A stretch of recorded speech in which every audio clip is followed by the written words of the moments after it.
saying that, but at the same time, keep your eye on the mother clucker that's outside. My God!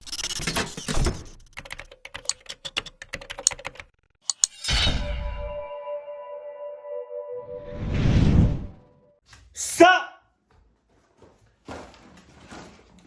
Best popcorn, hands down, in the whole earth. Fight. Let me know in the comment section if you got this brand of popcorn and their seasonings. Let me know that in the comment section below. If you got it because of me. Got your snacks, Cuddle Buddy, Adidas.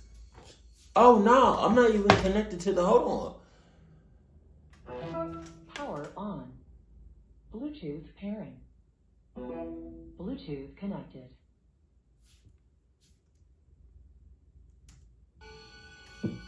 Oh, alright. Okay. When my cousin Cody and I were in our early 20s, we went on a handful of camping trips around Colorado. This happened, I believe, when I was 22 and he was 23, and it happened in Arapahoe Forest. It was my first time camping there, not Cody's though. It was in the middle of the week. Our jobs allowed us to have off days in the middle of the week, and we'd often go on our campouts then to avoid traffic and crowds. Look at that shit! Look at that! Let me calm down. Calm the hell down. I always let Cody take charge on these trips. He's the Eagle Scout, not me. We parked by a picnic area, and we set foot into the woods from there. After about 15 minutes of hiking deeper into the woods, we found a good spot to set up camp. A good spot, meaning a big enough clearing to fit 2 tents, the portable stove, and a campfire. The first thing we did was unpack our stuff and set up our tents. Cody has always been a lot quicker than me in pitching a tent. He does it in only a few minutes. It always takes me over 20 minutes. Or rather, it always took me over 20 minutes, as I haven't been camping out in the wilderness since this. The next thing we did was create a ring of stones for a fire, and then gathered some sticks and wood. He did bring some fire starter and a lighter, so I guess we kind of cheated, but oh well. It was at the point in the day when the sun was going down. We had a fire going, and now Cody was grilling up some steak and burgers. One thing about Cody is he always went all out with the food on these trips, and he's a really good cook, so I always trusted him with feeding us. Of course, we had our bear spray in case the smell of the food would attract a black bear, which Cody always said was very unlikely. He always says the real thing you gotta worry about in the middle of the woods is other people. As we ate our steak and burgers, we cracked open some beers and had some classic rock playing on the speaker. If you've never been camping, you don't understand how good of a vibe moments like this are. In the wilderness with a friend or family member and some beers, reminiscing about good times and vibes. Yeah, but we can reminisce. We can reminisce about the good old days at home. Or how about we actually go to the good old place from when we had the good old days? Why do we have to go 6 miles out in the middle of nowhere with nothing, everything, nothing, nada, zilch? Talking about some good old days. Hell no. I don't care who I'm with. I don't care what I got. I don't care about none of that. If you want to talk about the good old days, reminisce about the good old days, then come on over. We can have Gattor playing in the background, and we can reminisce, have a beer or two, you know what I mean? Have some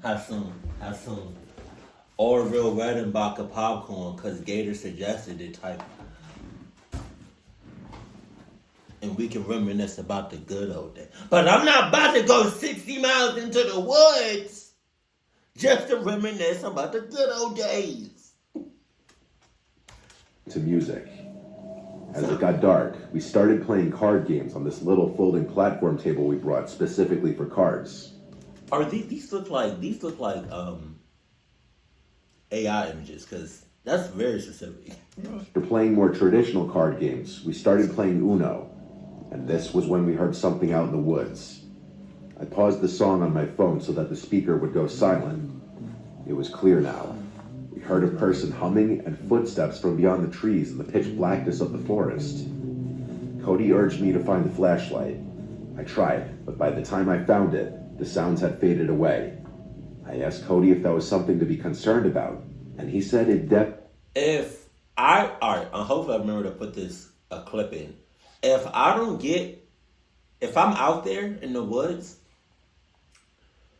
and you give me a flashlight, or I'm going to need a flashlight, not no iPhone flashlight, not no Samsung flashlight, not no Walmart. I need a flashlight like this. Turning on the world's brightest flashlight in 3, 2, 1.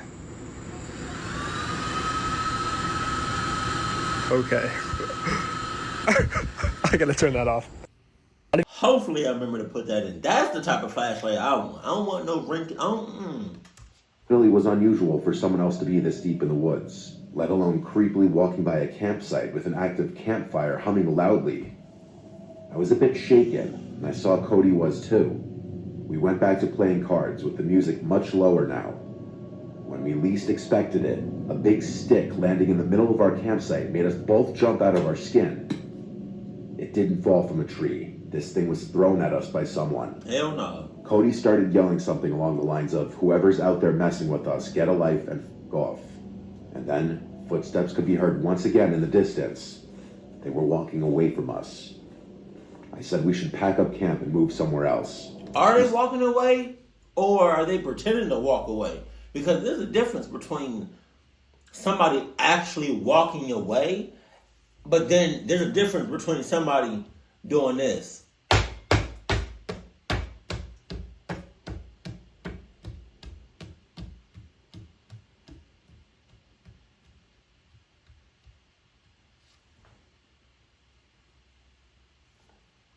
Absolutely not in the dark.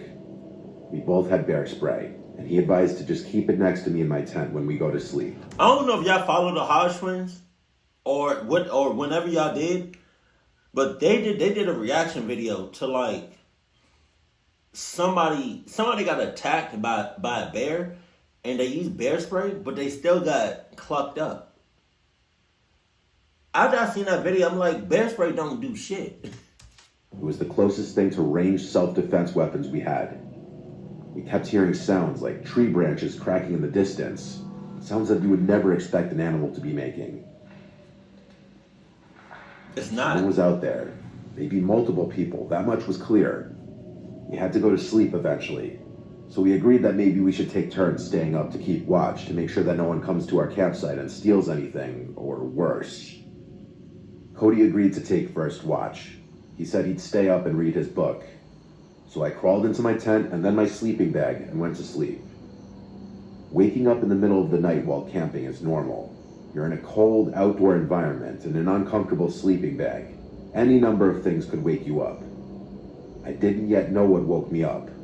I was still in a fog. My brain didn't feel fully woken up yet. I looked up and saw a head peering into my tent. It looked like Cody. I rubbed my eyes, but really it was the darkness that was preventing me from seeing anything of his face. I said, "Cody?" thinking he was waking me up to take my turn of keeping watch. Oh, shit. I said groggily, "Is it my turn?" I stared at the head peering at me in my sleeping bag, slowly growing more awake every second. Then I heard the zipper to the tent quickly zip up, and his head disappeared. I laid back down in my sleeping bag, but only for a second.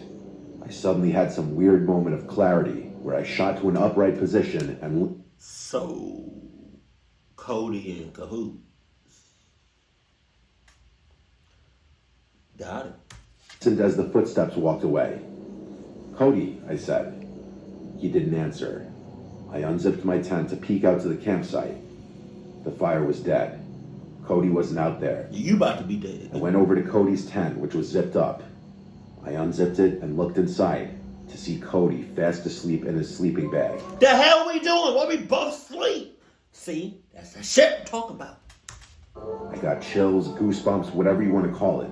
I almost shit myself at the realization. I did shit myself. I started shaking him awake, and when he finally awoke, I told him someone's here, at the campsite.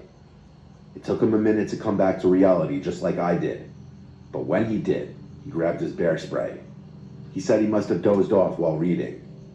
He said I should sleep in the tent with him tonight. Pause. But to do that, I'd need my sleeping bag. He came outside of the tent with me and stood watch as I ran to my tent to grab my sleeping bag. In my tent, grabbing my sleeping bag, I heard that goddamn humming again from outside. I grabbed it, and Cody whispered at me to hurry up. I said, "You hear that too?" He said, "Yes." We both got back in his tent and zipped it up, with our cans of bear spray by our sides. I tell you, in those moments, I wanted nothing more than for a bear to come and save the day. The hours dragged on as I stayed up while Cody slept. After 3 long, horrible hours, I woke him up and we switched. When Cody woke me up, it was almost dawn. There was light outside.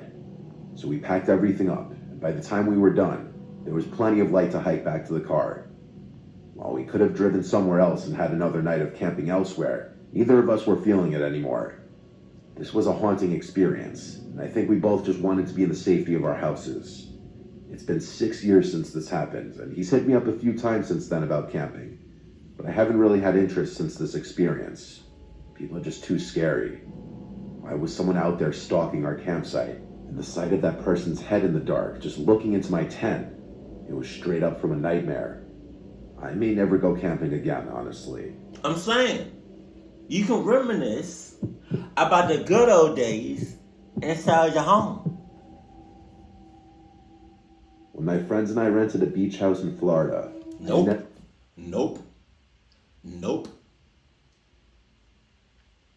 Shouts out to anybody that has permanent beach houses.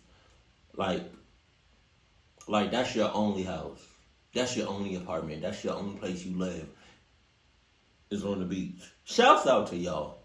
Cause y'all the real MVP cluckasses.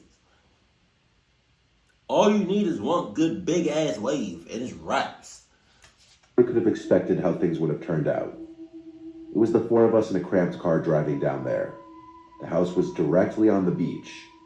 It was on this road that had the bay in front of the house across the street, and then in the backyard was literally the beach. Jesus. There were some huge houses on this road, and some smaller, more normal-looking ones. This was one of the more modest-looking ones. It had 4 bedrooms, so a bedroom for each of us. The houses were spaced out on this road, creating a sense of privacy, and the whole time we were unloading the car out front, not a single car passed by on this road. The interior of the house was decent. It wasn't spectacular, but it was modest, clean, and the owners were really pushing a beach theme with the wall decor. I guess it would make sense considering the location. There was even a decorative surfboard in one corner of the living room behind the TV. Wow. The living room looked out to the back deck, which then looked out to the beach. The view was amazing. The deck wasn't elevated very high off the ground. It was just too... For 1/1,000,000th of a second, I thought it was shit on the beach. I was like, but then I realized in the next thousandth of a second, it's like seaweed or like it's like shit from the ocean. It could be shit. I don't know what it's saying. Down and onto the sand. We all claimed our bedrooms. I managed to get one of the rooms with a view of the beach. First thing we did after settling in was, of course, walking outside and laying on the beach. We all went in the water at one point and then played football. We were definitely on the beach for a few hours. We seemed to be the only ones on the beach apart from this older-looking couple way down the beach. Hell no! Afterwards, we went out to eat and then started bar hopping in the town area. When we Ubered back, it was dark out. We went outside on the beach to fuck around and play late-night football while we were kind of drunk. As I was running to grab the ball after missing a catch, I noticed something in the water. The moon reflecting on the ocean was the only reason I could see it. I said, "What the fuck is that?" out loud. And I realized it was a person standing in the water. Hell no. About waist deep. My friends looked over and said they saw it too. It was only a little weird because of the time. It was like past midnight. Hell no. Hey, if a local wants to go for a midnight swim, that's their business. We then went to sit on the deck and drink beers for a while until we got tired. And one by one, everyone started going inside to go to sleep. My friend John and I were the last ones out there. I had been every once in a while glancing in the direction I saw that person before in the water, just out of curiosity. And so eventually, when I shot a glance in that direction, I spotted someone standing on the beach. They appeared to be just standing there facing us. It was kind of creepy. Maybe a neighbor. I didn't want to be rude, but I wondered if it was the same person. We tried to ignore it, but John was facing that person, and after a while, he said they were still just standing there facing us. I stood up and looked over and saw he was right. I yelled out, "Is everything okay?" John asked, "Why'd you do that?" I honestly didn't know what I was expecting. You know why he did that. He a cluck ass, and you brought him with you. You knew he was a cluck ass from birth. Or birth. You knew what he was, and you still brought him along. That makes you an ass. They didn't even reply anything, though. We were officially creeped out, so we went inside. The other two, Travis and Liam, were already in their rooms, probably knocked out from drinking. I would. So John and I decided to just call it a night too, so that we could have a full day tomorrow. Check the checklist. If I had to guess, it was 12:30 to 1 a.m., which was honestly on the earlier side, but we were all burnt out from the long day. You checked the checklist? I went to my room after brushing my teeth. Yep.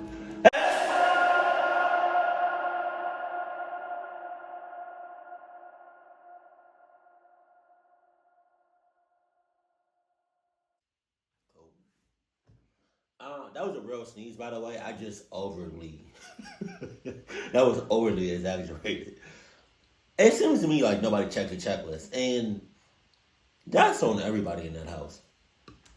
I looked out the window, wanting to take a look to the ocean before crawling into bed. This is where the creepiness factor escalated substantially, because there was now someone standing in front of the back deck, Jesus. facing the house. I felt like they were facing my window.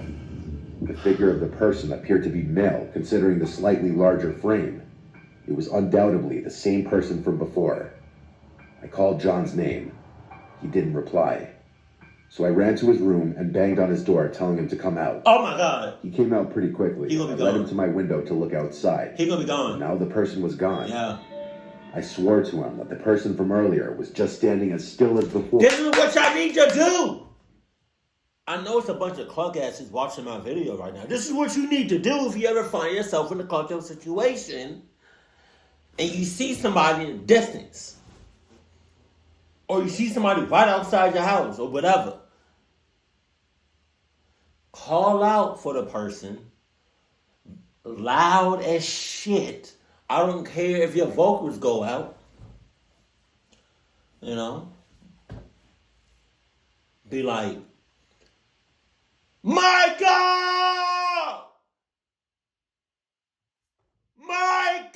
Michael! And keep saying that, but at the same time, keep your eye on the mother clucker that's outside. Michael! Until they come to you. But you don't take your eye off of him. Off the mother clucker that's outside. The second you do that, they're gone. Right in front of our deck. He believed me. We weren't about to go outside and look around, though. I took one more look to make sure that they were still gone, and then I shut the blind to the bedroom window. Right. But as I lay awake in bed, rolling from side to side, trying to sleep, I just couldn't shake the feeling that someone was still outside. Who was that person? Why were they creeping around? My thoughts were interrupted by Oh, this shit. Pause on that little girly shit. Oh. sickening sound of a fist knocking on the bedroom window. How you know it was a fist? I felt like my insides just shriveled up and my heart completely dropped out of my body. That's I disgusting. laid silent and frozen. Moments later, another light set of knocks on the glass. I didn't dare lift the blind, though. I couldn't gather the courage to. I almost yelled, "Who is it?" But I stopped myself. Instead, I ran out to the living room, screaming for everyone to wake up. Everyone, one by one, came out of their rooms. No one was at the window when we checked. All four of us went out to the deck and turned on the lights to the deck. We looked out onto the beach and didn't see anyone. We also checked the front and sides of the house. No one. John and I had to explain to the other two what they missed when they fell asleep. We kept the backyard lights on that night. The next day, John and I went to the 2 nearest neighbors and asked them if they had also experienced someone knocking on their windows or doors. One of the neighbors told us a genuinely freaky encounter he had a week earlier. Someone knocked on their door in the middle of the night, and when he asked who it was, they wouldn't answer and just kept knocking, so he didn't answer the door. I'm sorry, neighbor. We've been here for 2 days, and you just now saying something? You wasn't going to say nothing. You probably wasn't going to say nothing ever. Unless we said something to you. That's crazy. That's crazy. That's something Gattor would do. I'm not sure if it was connected, but if it was, that just makes this even scarier. We spent the rest of the day on the beach, exploring nearby towns, and hitting bars. Nothing happened that night. We left the next day. I still wonder what I would have seen if I had lifted the blind. Some condoms. Most likely.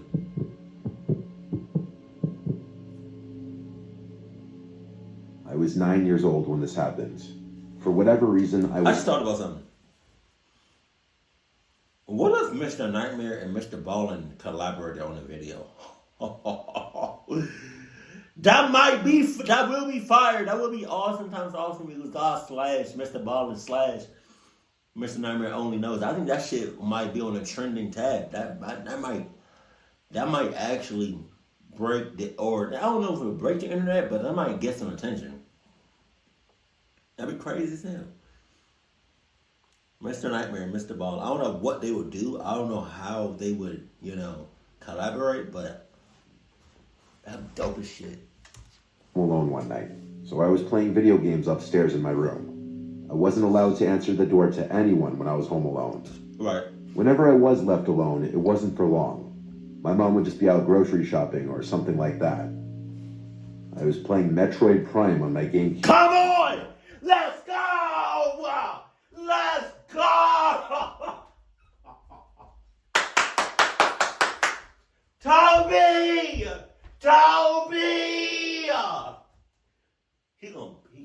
He gonna cluck me up one day. I keep yelling in his face. I don't know if y'all know this. Just because I'm on YouTube, and just because I've been on YouTube for like 12, 13 years, don't mean y'all know everything about me. I used to play Metroid, all of them. So much.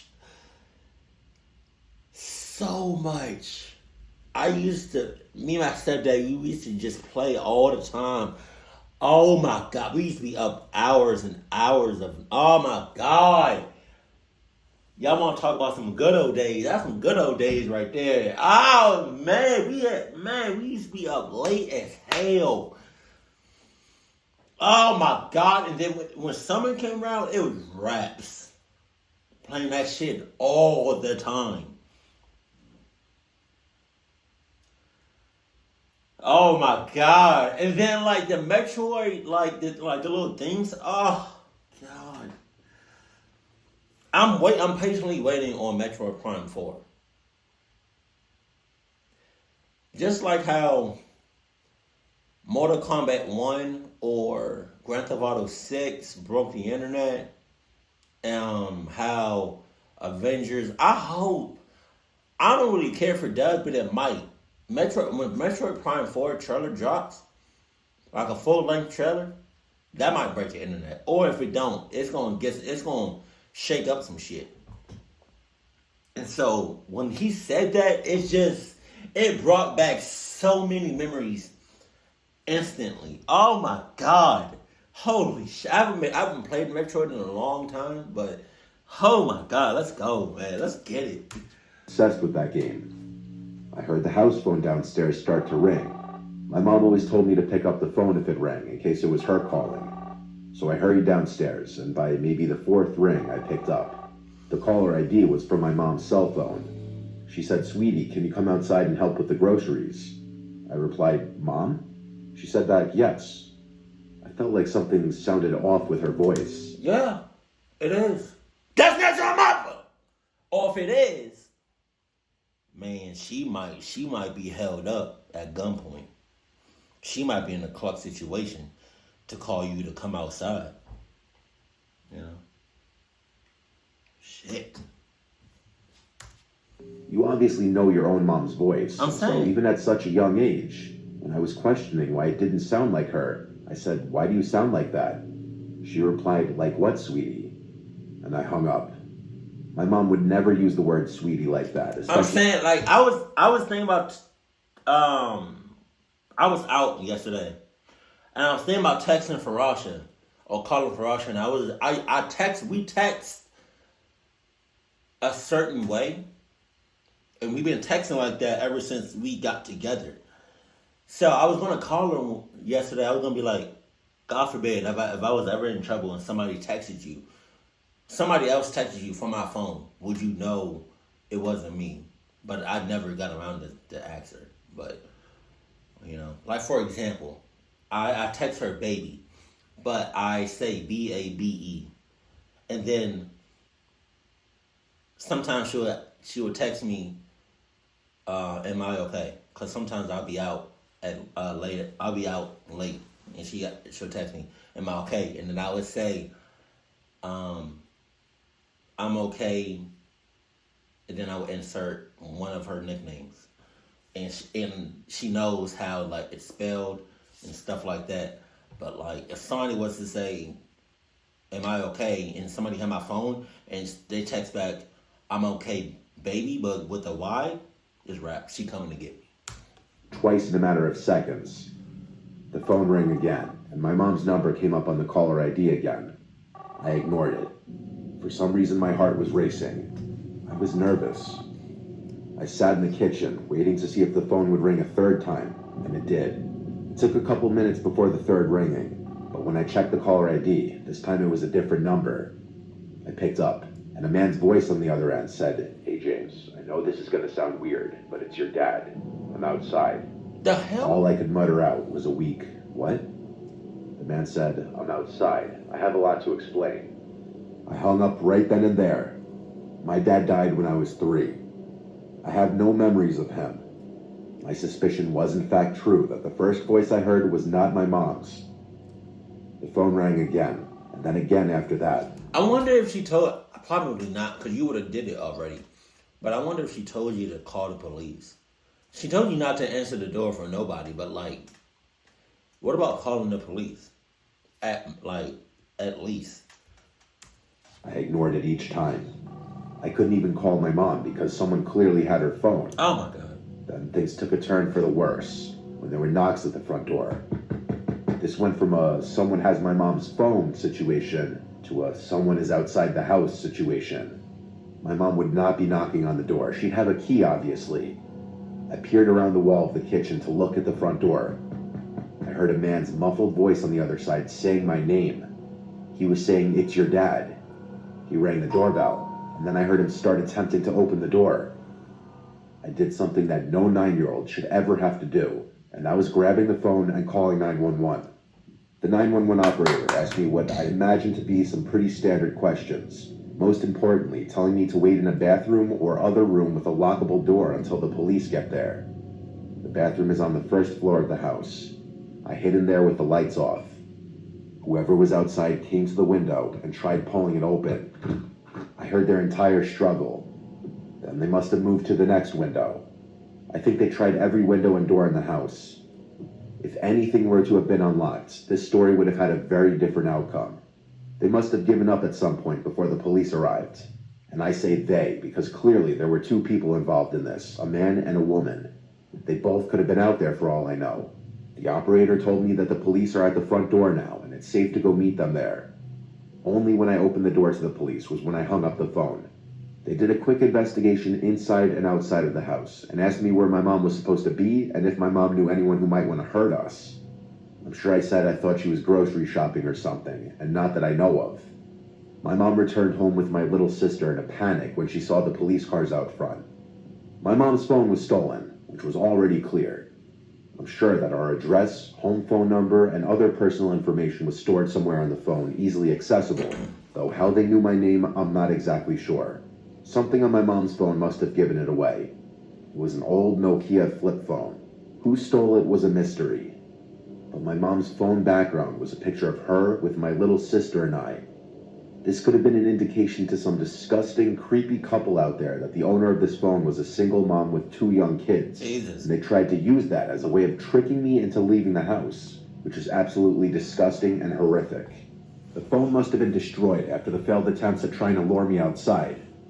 Things were a little different after this. My mom wouldn't leave me alone anymore at night. Not until I was a few years older, at least. I'm glad you know your mother's voice. That's what's up. You know, now on the off chance, it could have been like something crazy, like this last story could have been like you had like a very, very vivid dream, or like a out of body experience or whatever, and you could have had like the most cluckiest, realistic dream ever, in which your dad was there, was on the phone, and was knocking on the that now shit that could have happened, but you know it didn't. Oh my God! Thank God you knew the sound of your mother's voice, and also you know like the different tones and how you say, like like you know your mother, like whether she is in danger, whether she's happy or whatever. Like Jesus Christ. With this beach story, it would have been nice to know. It would have been nice for the neighbors to let them know as soon as they got there. Hey, I don't know if you're going to experience this, but there's a creepy-ass mother clucker, just lurking around, so you might want to check the checklist. What's the checklist? What you talking about? What is that? Oh, go watch some of Gattor videos. He be talking about the checklist. Keep it cool, keep it classy, and I love you, stay happy. My family.